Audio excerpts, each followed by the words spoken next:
I am not a financial advisor. This is not financial advice. Do your own research. Consult a professional investment advisor before making any investment decisions. This show is for entertainment only. Faites vos propres recherches. Here we are in another episode of the Simple Success Podcast. And this is financial life coaching from a happiness perspective.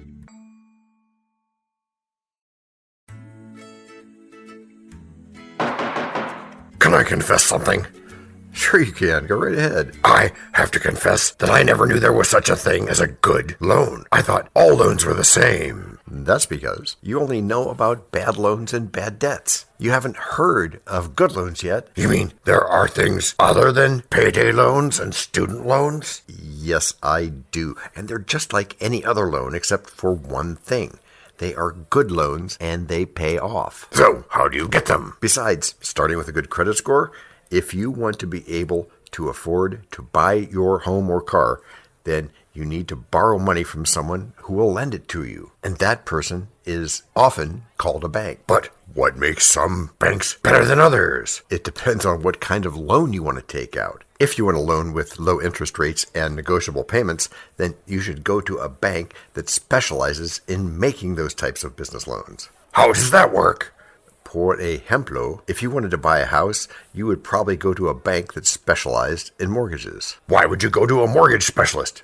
Wouldn't that just cost you more money? It might, but you'd go because they make more money by lending people money at lower interest rates than they could charge if they had to give their customers higher interest rates. Sounds pretty complicated. Yes, but don't worry, that's their job. The bank should explain everything about the types of debt to you when you apply for a loan. Are these special loans available anywhere else besides a bank? Sometimes, yes. There are lots of companies that specialize in giving people loans with low interest rates. Some of them even offer free credit reports. Wow, that sounds great. Is there anything wrong with getting a loan from a company that doesn't charge me any interest? No, not at all. In fact, wait a sec. I really love all loans, and I'd like it if you'd clarify that. Okay, but before I provide some clarification, could you please say what you mean by saying you thought all loans were the same? Ever since I went into business, I have avoided all types of loans. And why is that? From my experience, it hasn't ended well for people I know who got loans. They either got into more debt or lost their homes and businesses. Now, that's one of the misconceptions we're trying to kill in this podcast. So, what should I do? I'm glad you asked. Asking the right questions is the first step in changing one's perceptions. First, let's start by defining a loan. That's easy. The term loan refers to a type of credit vehicle in which a sum of money is lent to another party in exchange for future repayment of the value or principal amount. Credit. That's another word that sends shivers down my spine. In many cases, the lender also adds interest or finance charges to the principal value, which the borrower must repay in addition to the principal balance. And therein lies my problem with loans, the adding of enormous amounts of interest and finance charges. Okay, but there are legal limits to that. Look at it this way. If you're a business owner and you're using a loan to finance a business that will generate profit, then interest and finance charges will be a small price to pay. Are you by chance saying that it's all about intent? Not just any chance. I am actually saying that very thing. Missing that is a mistake so plain, I can see it from outer space. You'd be surprised at how many people are oblivious to such obvious mistakes. At this point, I would dare add that the difference between a good and bad loan is the borrower's intent, not the interest rates per se. Then this calls for a new financial learning of sorts. I wholeheartedly agree. I also think this learning should be an endless process. Even if you think you know everything about something, refreshing yourself will make you a master of the subject. And even when you do know everything, actually, maybe you don't. I think that's what separates novices from masters. One of my friends likes saying that repetition is the mother of skill. That's good. Now, there are some people who commit the cardinal sin of thinking they've arrived after acing just one test. I like to think that entrepreneurship is a series of continuous assessment tests, and the answers often change depending on different circumstances. So, it's not enough to say that I know, but to be open to new realities. Yeah, that's right. This reminds me of something that Albert Einstein taught, which applies in life and investing. What was that? It said that he once gave his students the same test he gave them the previous semester. This guy was brilliant, if you didn't already know. Seems odd that he would do that. One of Einstein's assistants thought so too. He even thought the genius had lost his mind and that the students would ace the test without even trying. What rabbit did the genius pull out of his hat? Einstein told his assistant that, though the questions were the same, the answers had changed. Oftentimes, the same thing happens in entrepreneurship. If your mind is stuck on the same answers each time an issue pops up, you'll miss the opportunity to grow. Are you telling me that I should keep challenging myself? That's exactly what I'm telling you. For instance, you started off by saying that each time you hear about a loan, there's only one thing that comes to mind. That's the same mindset Einstein students must have had. I often wonder, why can't lenders deny loans to people that they feel will not make profitable use of the loan facility? I mean, they can draw conclusions, right? Right, and we live in a capitalistic society. It also comes down to a willing buyer and a willing seller. If you meet all the requirements, you will wipe the floor with your coolness. What about the issue of responsibility? The responsibility is on the borrower to live everyday life and make profitable use of the loan. The responsibility of the lender is to provide the loan facility according to the laid down provisions. But I'm also thinking that this is a moral issue. Why give someone a rope that they may use to hang themselves? Who gets to decide what's moral? Is there a rule of thumb for that? That's an extremely slippery slope, DT. If lenders look at a loan provision from moral-tinted glasses, they'd go out of business. Now that you've mentioned it, I can see it. But I think there may be exceptions. There may be exceptions, but they are few and far between. Can you give me an example? Tell you what, you work out exactly what you want to ask, and I'll answer it. That way, our listeners can enjoy Break number 1. Hello, everyone. This is John with the Simple Success Podcast, financial life coaching from a happiness perspective. Because we know you want to show us some serious love in return for the tremendous benefits you get from us, please subscribe to us in your favorite podcast player. You can find us on both the App Store and the Play Store because our message is for everyone. Leave a rating for us, or even better, tell a friend. Whichever you choose, thank you so much for helping us do this for you. To leave us a written message, which just might lead to more in a future podcast, go to those same written show notes to find our subreddits. There is also our Facebook group page, Twitter, and other ways which we'll tell you about from time to time. You can also find an Easter egg every so often, so listen closely. Thank you again, and keep those constructive ideas coming.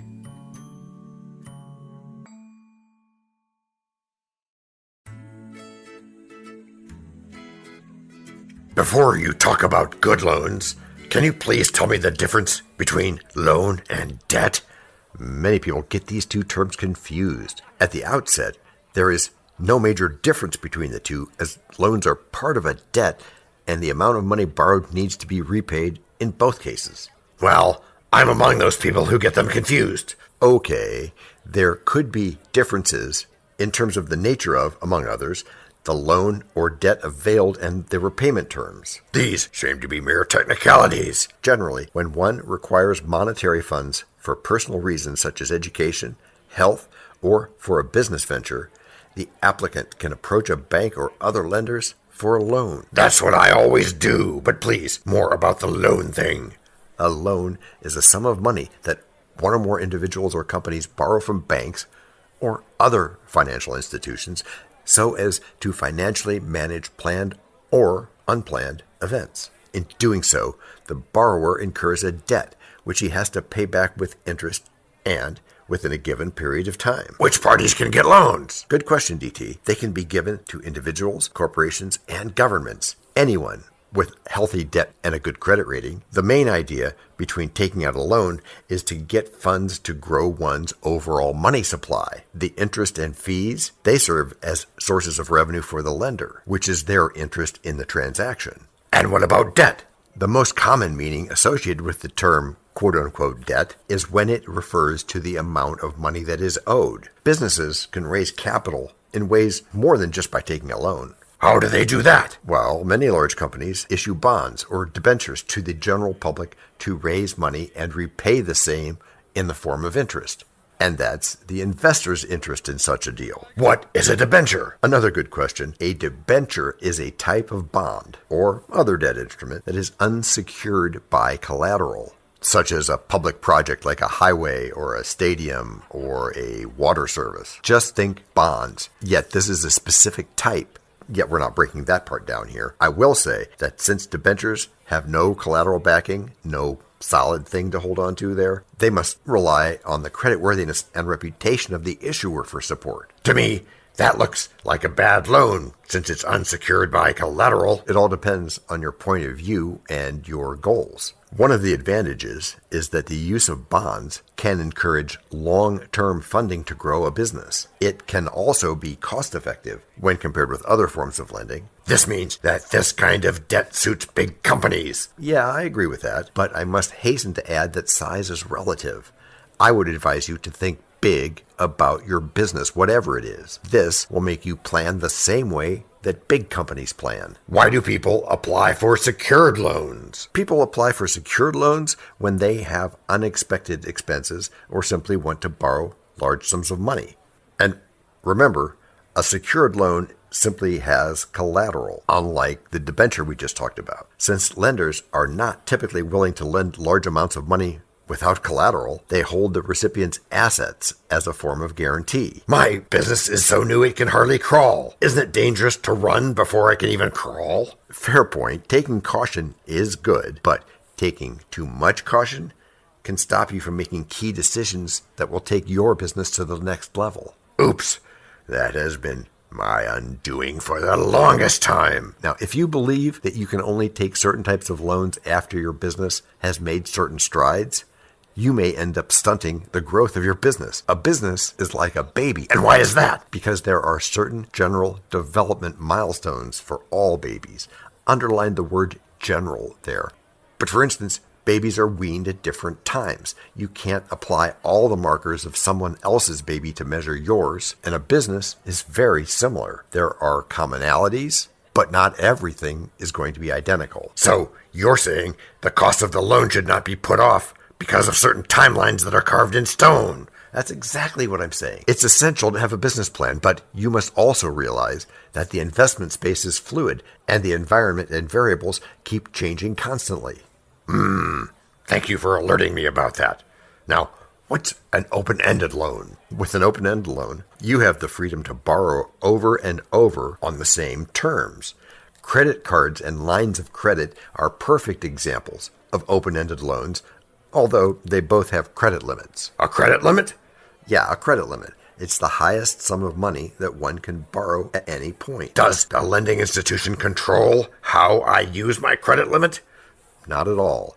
Depending on your financial wants, you may choose to use all or just a portion of your credit limit. And I have a whole set of guidelines on credit limit that we can refer to in a different episode. For now, every time you pay for an item with your credit card, the remaining available credit decreases. When I look at my balance sheet at the end of the month and the deductions that have been made, it looks like I've made a bad decision. The question you should be asking is whether the money has increased your net worth or enhanced your investment in an important way. Has the money moved your business from point A to point B? Oh, if you use money that way, then it's a good loan. Yes. Look at it this way. It takes money to make money. If you'll be solely fixated on where the money came from or the supposed hole it left in your bank account, and if in doing that you turn a blind eye to the positive things it did, you'll never even consider taking out a loan. In other words, you're saying I should look at the big picture. Exactly. If you dwell on the minors, you'll never make major life and financial improvements. I've got tons of improvements I would like to make. I'll even share a couple of them with you. But first, break number 2. We know a lot about you already because we know ourselves. For example, we know that you know how to listen to our podcast. We also know that you probably know how to subscribe. So as soon as you're done with that, tell us your story. We have ways you can contact us. It involves a special link where you can leave us a message. We may have an email address for you as well in the future, and we'll let you know if that happens. The reason for subscribing? I thought you'd never ask. When you subscribe, you automatically download all future episodes of that podcast. It just happens in your player without you having to go search again. How cool is that? This means better rankings for the podcast, more attention from advertisers, and more money. And this means more and better stuff for you. So your motivation is simple and easy. Subscribe today, whatever app and from whatever place you like. And don't just try to subscribe. There is no try. There is only do. We're changing the way we look at things, and remember, that's good. Eso es buenísimo.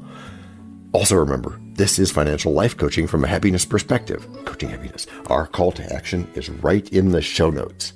Find it, and you win too.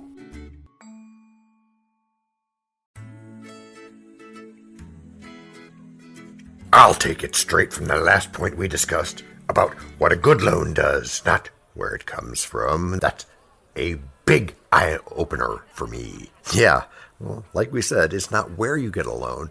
It's where it takes you that matters. Smart investors know that the power of money lies in what it does and how it affects their bottom line. From that point, I am now looking at my credit differently. I'll use it as a means toward investing. I think many people have this incorrect notion that credit is only used for personal purchases when it can also be used as leverage to grow wealth. I'll start thinking not only like a smart investor, but also like a big investor.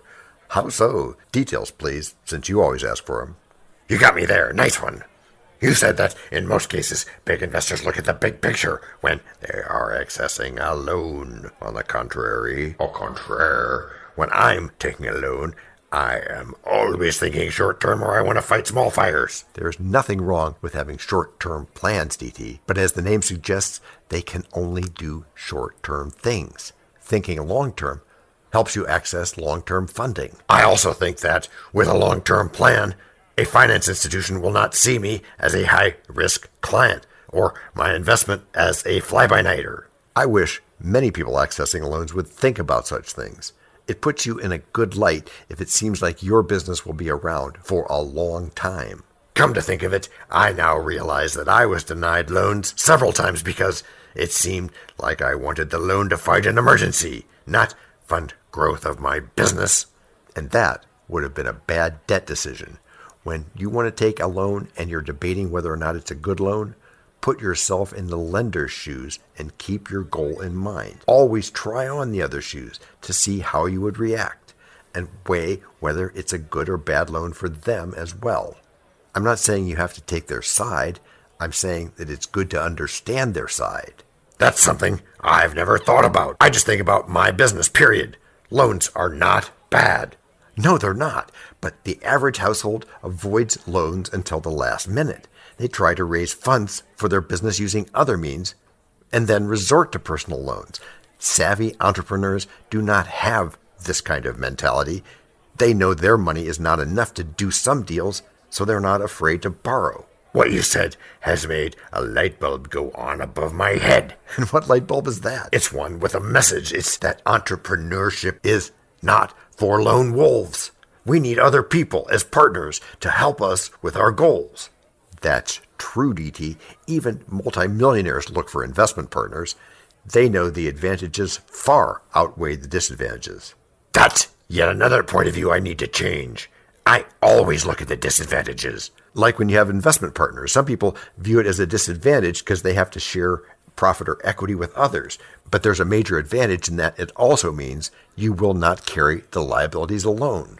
Quote, "Great things in business are never done by one person," unquote. Well said, Mr. Jobs. Next, you're going to say they're done by a team of people, right? Got me there. Steve was a pretty smart guy. Indeed. And the investment landscape is constantly changing, and you must be ready for new solutions. No doubt you're drawing that from your analogy about Einstein. Well, that's right. It applies to investing now more than ever before. On paper, the tests appear to be the same, but in reality, the answers are different, just like seemingly similar financial decisions can be different. That means I'm done for if I'm stuck on only having yesterday's answers, right? Yes, if you're stuck on the same old ways of doing things and the same old solutions, anything from yesterday, your investment will be turned into a prehistoric relic. I've heard it said that the worst words in the language are because we've always done it that way. Be careful with history and quotations there, you fat piece of pork snout. Right, Shakespeare, I will. It's easier to change on your volition than be forced by circumstances to change. The latter may seem easier and cheaper, but it's always hard, painful, and pricey. Are you saying I should welcome change with open arms? You should not only welcome change with open arms, but you should go and look for it. Then sell it to others. If, for example, you look at the strides and inventions that have been made in information technology, most are solutions we didn't even know we needed until somebody invented them. And now we can't live without them. Right. And that's how forward-thinking types conceptualize inventions. Are you saying we should all be inventors? No, not in the literal sense of the word, unless we have the education and the passion for it. What I'm saying is that in your investment space, you should be forward-thinking and try to anticipate challenges. You may not sell these solutions, but they will benefit your business and help you grow your problem solving. Got it. Anything else? Yeah, one thing. Take responsibility. It is a borrower's responsibility to make sure they utilize their loan in the rightful way. The same applies to investing. It's your job to ensure that you do what's best for your business, something that's often called due diligence. Right. No giving any excuses whatsoever. Thank you, DD. If you're constantly giving excuses instead of taking responsibility, you should not even be investing. What should I be doing then? Keeping your credit history correct and watching on the sidelines as others take the same circumstances. Make the best out of them and make wealth. Okay, good idea. And if you can show me your credit rating tips, I'd appreciate it. Excellent. I'll do that. I'm all about change. That's good. And if you change the way you do think, you will change the way you do things. Remember, when you change you change everything. And if you change the way you do things, you will change your outcome. Even without the usual PPR stuff? Sorry, Charlie. You got a PPR. Use patience, persistence, and repetition too. Always. Those things. Yeah, again. Patience, persistence, and repetition. And more patience. Yeah, even more patience. All that can make a huge difference in everything you do. Wealth over time is the real deal. Which is how you've all gotten good. Gracias por escuchar. Salut. À la prochaine.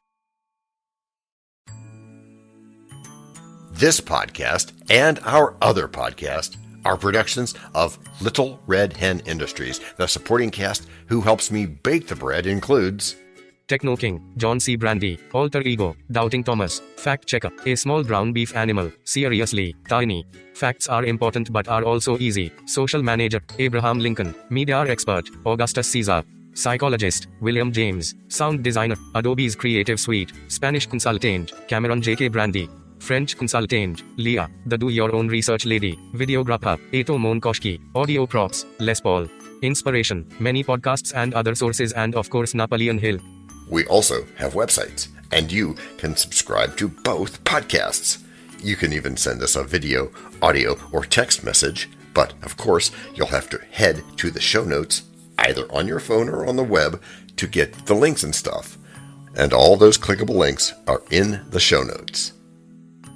And before we forget, the artificial intelligence or AI voices that you hear in our work are offered up by Google, Amazon Polly, and OpenAI like we say in the show notes. They don't sponsor us yet, but we love what they do and we just love what AI can do when lovingly crafted. Finally, you can find us on Podmatch.com, Matchmaker.fm, Podbooker and Podcast Guests where we consider guests and consider guesting on other people's shows. And really finally, the music for our pods comes from Cute by Ben Sound and from Piano Background by Nick Simon Adams, as well as from AI MuseNet. The sound effect credits go to Jackson Academy Ashmore, Canoe CG, Dr. Jekyll, Joe Payne, Everything Sounds, MK Play More Stories, ERH, Sand Emotions, Big Pickle 51, and Just Kidding. Yes, that's his or her name. All on freesound.org. Also, languages are the bomb. Paul.